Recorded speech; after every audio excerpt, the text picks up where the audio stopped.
Hola, ¿qué tal? ¿Cómo está usted? Bienvenida y bienvenido a un nuevo capítulo de este programa, su programa, Actualidad para Todos. Hoy día con una invitada con la cual vamos a abordar un tema que ha acompañado la existencia del ser humano desde sus inicios, pero que hay detrás de él tabú, poca información, a veces información errónea. Me refiero a la sexualidad. Prepárese. En instantes estamos con nuestra invitada. Estamos de vuelta desde los estudios del SET, acá de la Universidad de los Lagos, el SET de televisión y radio. Y como ya le habíamos anunciado, tenemos una invitada, la cual voy a presentar de inmediato con mucho gusto. Ella es Andrea Velázquez, ella es matrona, psicóloga, y es también la directora docente de la carrera de obstetricia, y lo voy a leer para no equivocarme, y puericultura. ¿Cómo estás, Andrea? Bienvenida, un gusto para nosotros tenerte acá en el programa. Oh, ¿cómo estás, Marcelo? Estoy muy bien y bueno, muy contenta de estar aquí contigo. Bueno, y habíamos anunciado el tema, Andrea, un tema que en general se aborda, se supone que ha avanzado a través de los tiempos, las generaciones, el poder ya dejar de que sea tan tabú, pero siempre está ahí como la duda, como la incertidumbre, desde el sistema educacional, o en fin, la sexualidad. Y es el tema que queremos abordar contigo en este programa que tiene dos partes, recordándoles a las televidentes y a los televidentes, que es primero conversar acá y después pasarnos a la pizarra. ¿Te acuerdas cuando estás en el colegio o cuando haces clase? A la pizarra para poder graficar. Pero yo quiero partir, Andrea, para que nos cuentes primero acerca de la carrera y cómo esta carrera se relaciona en la formación que tienen los estudiantes futuros y futuras profesionales con abordar, por ejemplo, la educación sexual a las diferentes áreas o segmentos de la población. Que nos cuentes un Mm. momento. Bueno, la carrera obstetricia y puericultura lo que forma son matrones, ¿ya? Eso es el primer punto que es importante. Y los matrones en sí, el foco de ello es la salud sexual y reproductiva. Por lo tanto, no es solo educación sexual, es importante, ¿sí? Ya, especialmente en estos tiempos. Pero ellos, por ejemplo, ven, tal como tú dices, la sexualidad, ven, la idea es potenciar los derechos sexuales y reproductivos, es trabajar lo que es género, ellos trabajan en sí, por ejemplo, incorporando lo que son la interculturalidad, eh, lo que son, trabajan con migrantes, es decir, el foco es sumamente amplio. Pero sí, esa es la idea, salud sexual y reproductiva, ¿ya? Es decir, enfocarse, tratar, por ejemplo, que la usuaria tenga, que después quizás lo vamos a hablar en la pizarra, pero Sí. lo que tenga que ver con la sexualidad, una sexualidad placentera, pero al mismo tiempo sana. Es decir, que la idea es que el usuario del otro lado eh, tenga estas herramientas para su autocuidado, pueda convivir en general en comunidad y, por ejemplo, se haga cargo de las consecuencias.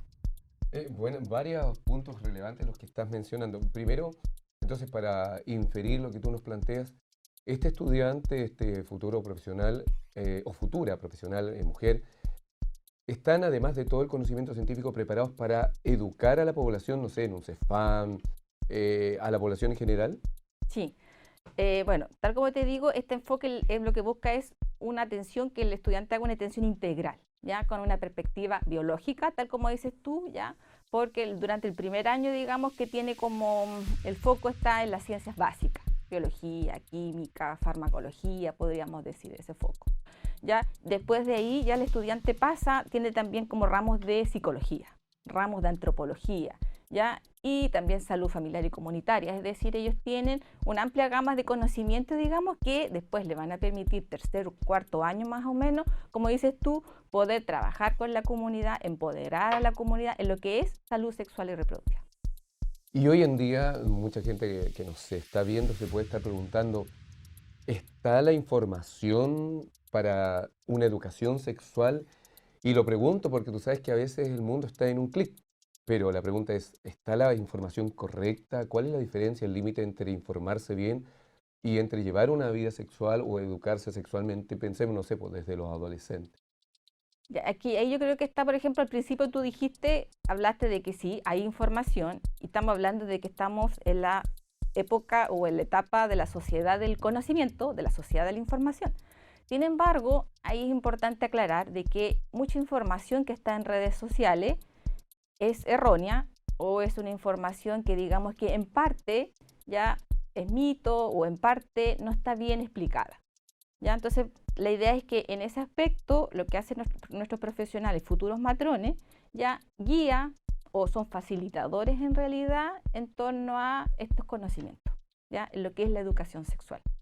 Entonces la idea es eso, tratar de ir trabajando muchas veces, como dices tú, estos mitos, ¿ya? Ir aclarándolo y transformándolo en realidad, cosa que la comunidad pueda ejercer, como dices tú, una sexualidad sana, placentera, que la disfrute plenamente, ¿ya? Pero que sepa qué es lo que está haciendo, entre comillas, y que, como digo yo, lo más importante es que se empodere, ¿ya? Que exija, ¿ya? Y al mismo tiempo también que cumpla con sus deberes. Hay varios aspectos que se pueden ir abordando, pero yo quisiera preguntarte desde el sentido, ¿cierto?, de lo común, respecto de la sexualidad. Por ejemplo, hay una pregunta que se la hacen los padres, también yo en esta etapa, cuando tu hijo o tu hija entra en la pubertad. Eh, ¿Cómo se le puede explicar a un hijo o una hija estos cambios que está teniendo para que justamente, comillas, los profesores no sean los pares o alguien que conoce y que erróneamente lo puede conducir por otros caminos? ¿Cómo hay que abordar eso? ¿Tienes alguna idea? Yo sé que cada familia es un mundo, pero es algo que todos nos estamos enfrentando con nuestros hijos o hijas. Mm.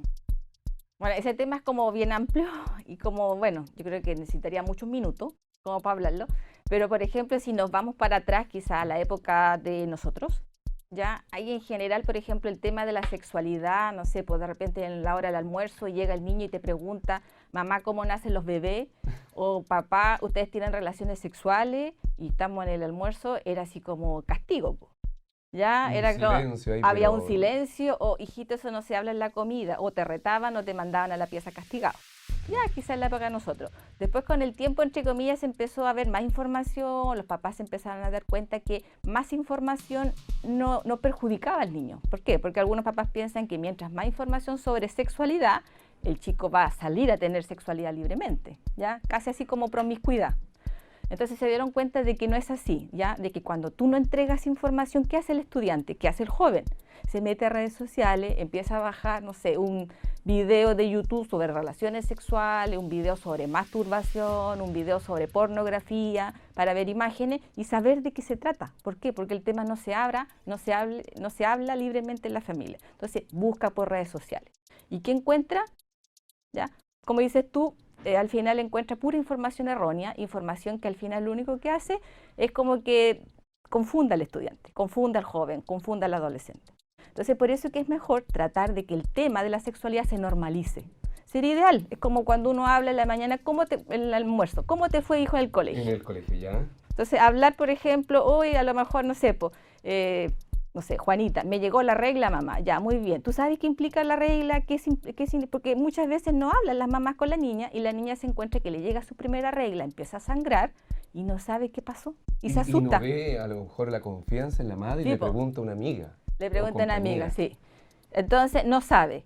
¿Ya? En cambio, algunas mamás sí abren ese tema y sí pueden comentarlo, cosa que la niña está preparada y sabe de qué se trata y el miedo, la ansiedad disminuye. Y lo toma como normal, que es parte de su proceso. La primera regla, la primera masturbación, que es normal, no tiene que asustarse, ¿ya? Y que no es algo malo. Entonces ahí también tiene que ver la influencia de la religión, también que lo ven muchas veces como que eso es algo que es maldad, que es castigo de Dios, etc. Entonces hay que tratar como de hablar de que la información sobre la sexualidad hay que tratar de verlo lo más normal posible. Y te lo preguntaba porque en el colegio, en séptimo, si no me equivoco, comienza ya a abordarse el tema reproductivo. La profesora de biología, sobre todo, abordan ahí con imágenes, con teoría, y ellos se quedan con esa información, pero este espíritu y por la edad busca más allá de esa información. Y respecto de eso, te quiero preguntar, pero en el otro bloque, porque qué pasa ahí con el aspecto psicológico y el aspecto también de que como la familia es la primera escuela, con la confianza, si los padres, nosotros padres, no la abordamos, ¿qué relevancia tiene para nuestros hijos o para los niños o adolescentes el no tener esta información y esta confianza. Así que, Andrea, vamos a la pausa y después te voy a invitar al pizarrón o a la pizarra para poder ir graficando acerca de este relevante tema, la sexualidad. Reitero, estamos con Andrea Velázquez, matrona, ella es psicóloga, además, y es la directora docente de la carrera de obstetricia y puericultura. Ah, puericultura también queremos que nos cuentes qué significa. Vamos a la pausa y ya estamos de vuelta.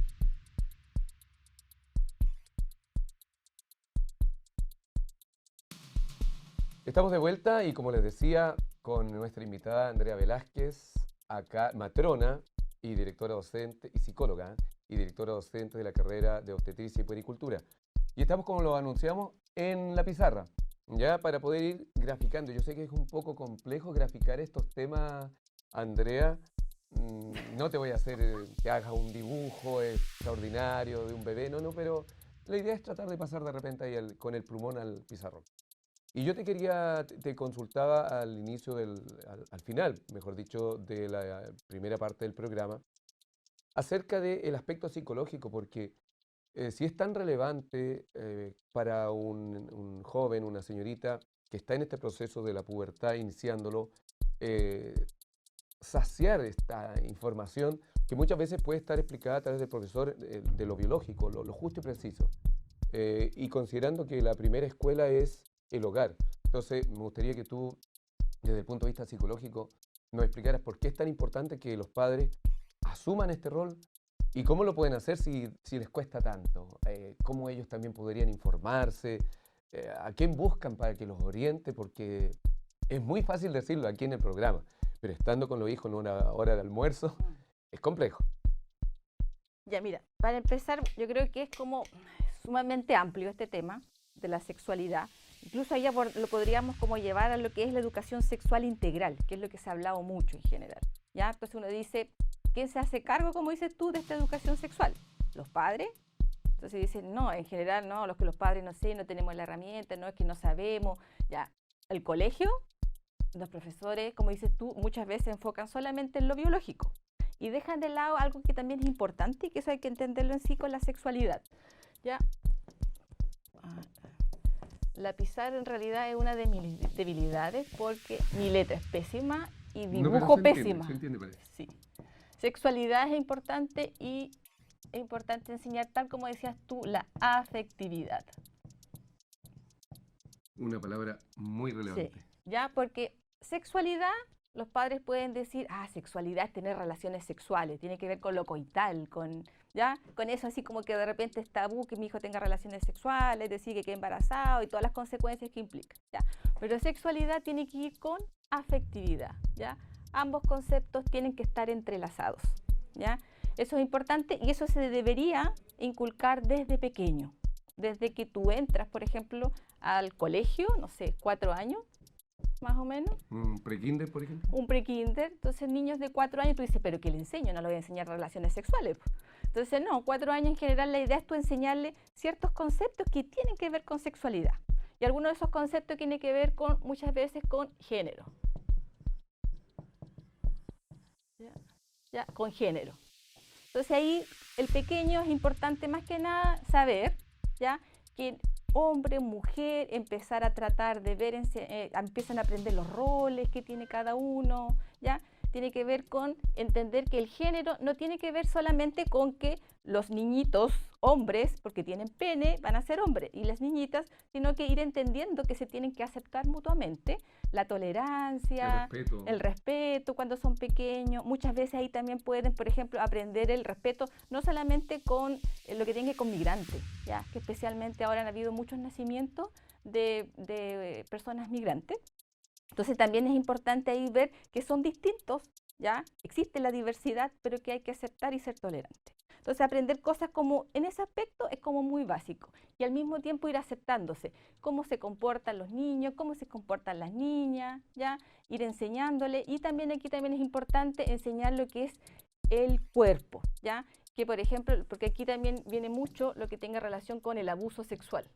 Ya, un tema que ha estado pero lamentablemente en la noticia. Sí.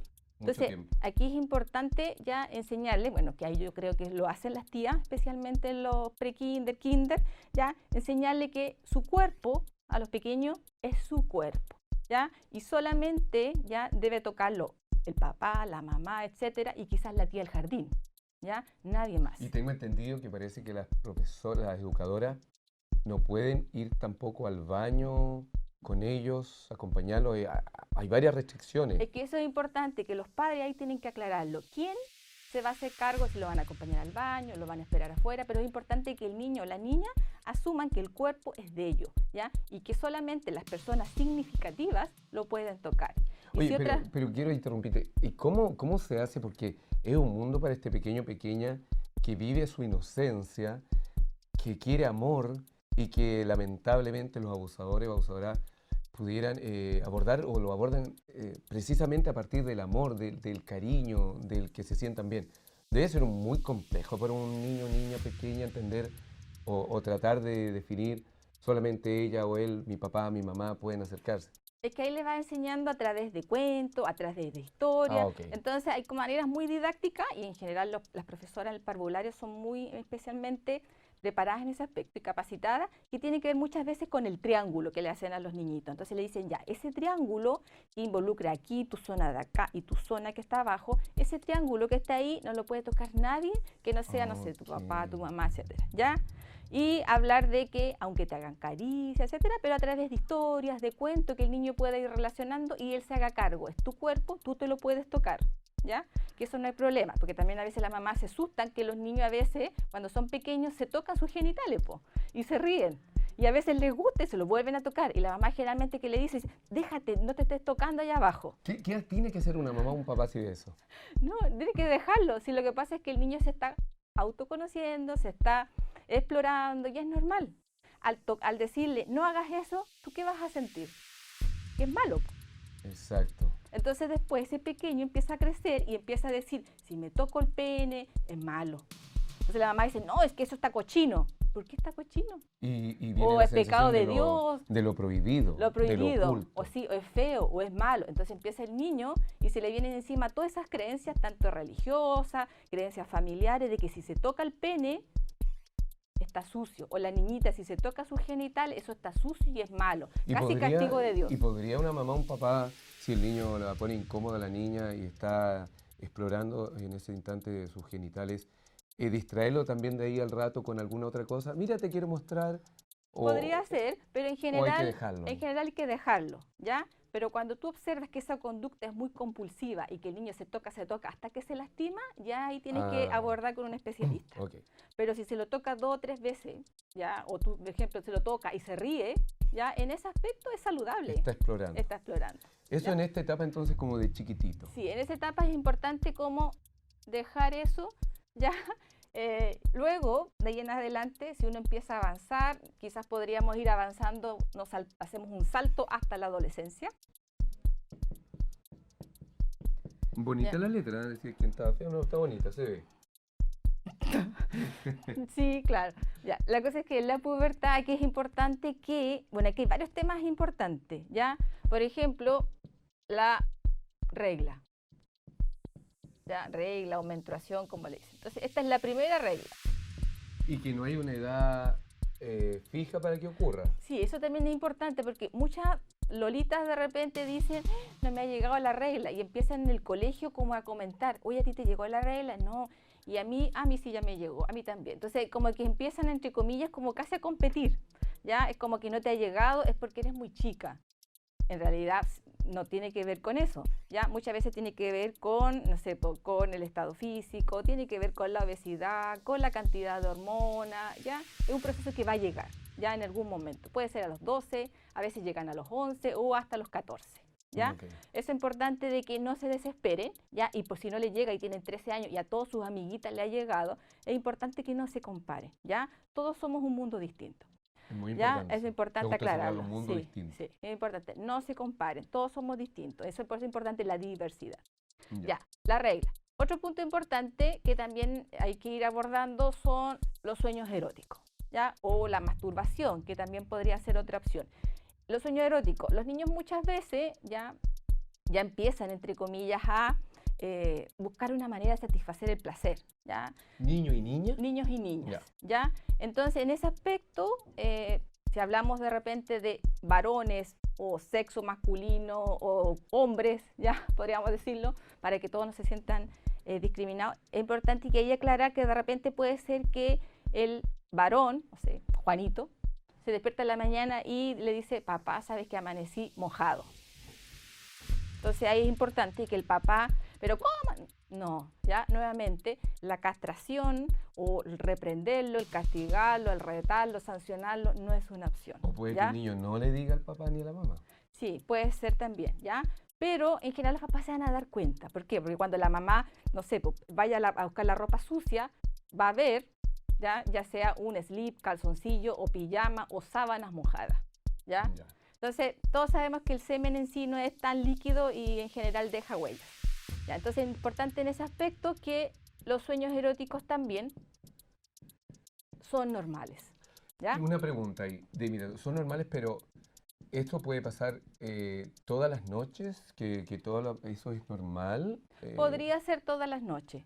¿Ya? En general no hay ningún problema, pero es importante enseñarle al joven, ya, para disminuir un poco la ansiedad, de que eso es normal. ¿Ya? Nuevamente, eso también es importante, hay que normalizar lo que es la sexualidad y afectividad. ¿Ya? No generarlo así como si fuese castigo, como si es algo malo, no en ese aspecto.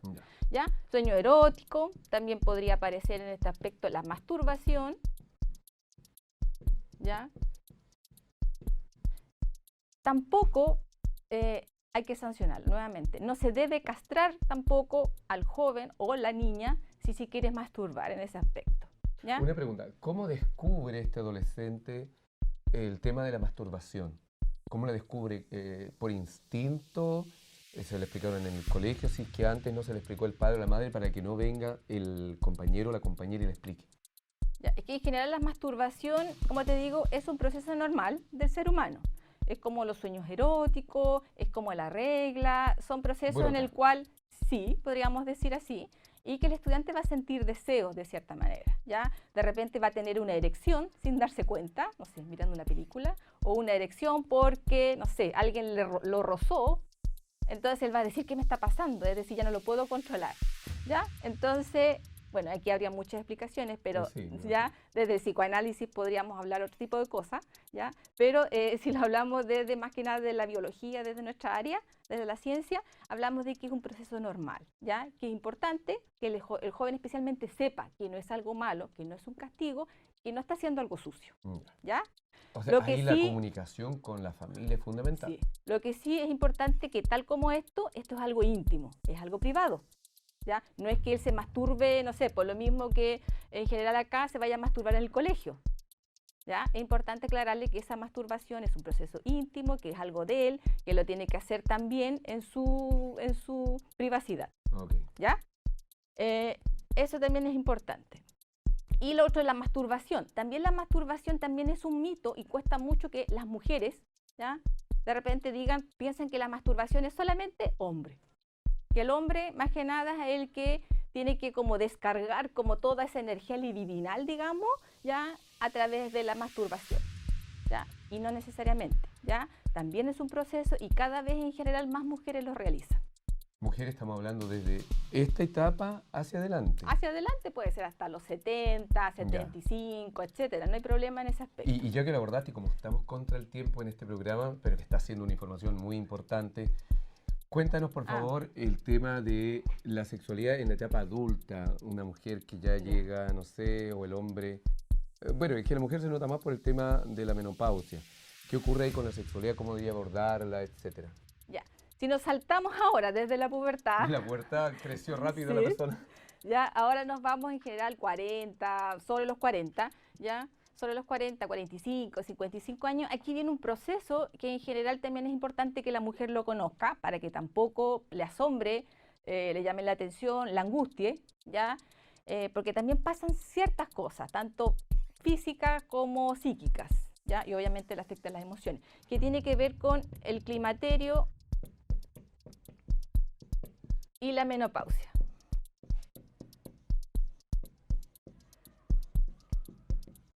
¿Ya?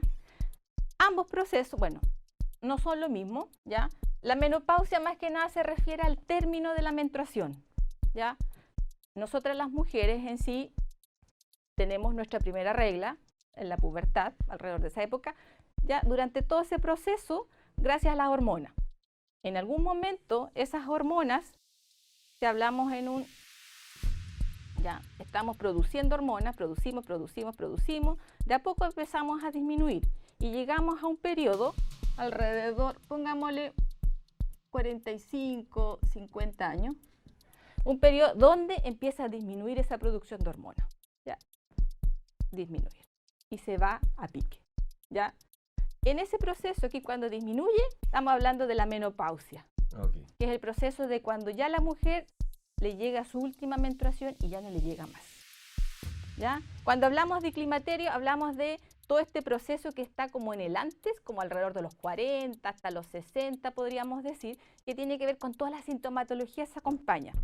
¿Por qué? Porque la mujer en este proceso, cuando las hormonas empiezan a disminuir, ¿qué es lo que pasa? Le pasa a uno. Empieza con los bochornos, ya como con esos sofocos, con esos calores en general. De repente estamos así como con 0 grados, ¿ya? Y la mujer, ¡oh, qué calor hace!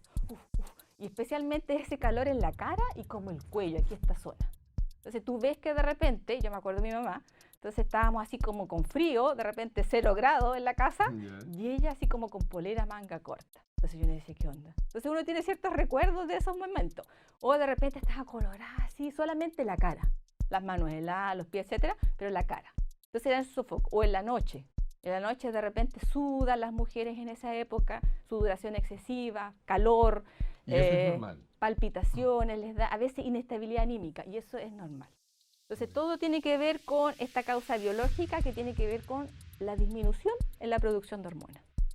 ¿Ya? Imagínate. Nos quedan unos minutitos, pero la pregunta como siempre, el varón, ¿hasta qué edad puede ser papá? Pero de manera natural, no con fertilización. Y la mujer, o sea, no tiene límite de edad de poder vivir su sexualidad plena. Sí, ahí es importante en general el hombre, es decir, hay casos de 70 que puede seguir produciendo, ¿ya? Obviamente tiene que ver con la producción de espermatozoides, ¿ya? No quiere decir muchas veces que la cantidad a veces puede ser también, pero de repente pueden ser, entre comillas, más deficitarios en lo que es la calidad de esos espermatozoides, ¿ya? Pero en la mujer en sí, ella ya no puede embarazarse. Ya cuando aquí la producción de hormonas disminuye y le llega este periodo que es el climaterio, la menopausia, ya no puede embarazarse más. Es su última regla.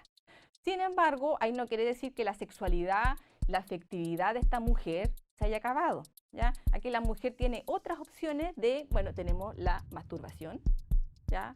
Existen otras opciones, existen los sueños eróticos, existen también las caricias, también puede tener relaciones sexuales. Aquí también podría ser si la mujer quiere tener, por ejemplo, quiere tener una mejor calidad de vida, puede acudir a hormonas también, ¿ya? Y ahí están las terapias hormonales de reemplazo. Todo lo que tú nos dices, ya finalizando, esto debería ser orientado por un especialista, es lo ideal. Sí, por ejemplo, si uno ya, por ejemplo, hay mujeres que el climaterio y la menopausia antiguamente lo vivieron sin nada, ¿ya? Si uno les pregunta a las abuelitas muchas veces ellas hablaban de que tenían un calorcito, pero que en realidad que le dolían los huesos, pero que nunca usaron nada, ¿ya? Lo pasaban con el día a día, ¿ya? Actualmente existe terapia hormonal de reemplazo y la idea es que obviamente con la expectativa de vida la mujer vive hasta los 75.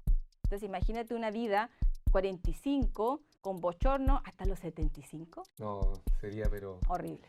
Sí, Andrea Velázquez, matrona, psicóloga, directora docente de la carrera de obstetricia y puericultura.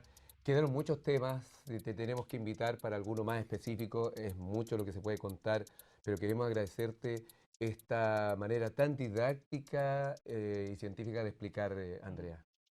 Gracias, Marcelo, un gusto. Cuando quieras nomás me invitas.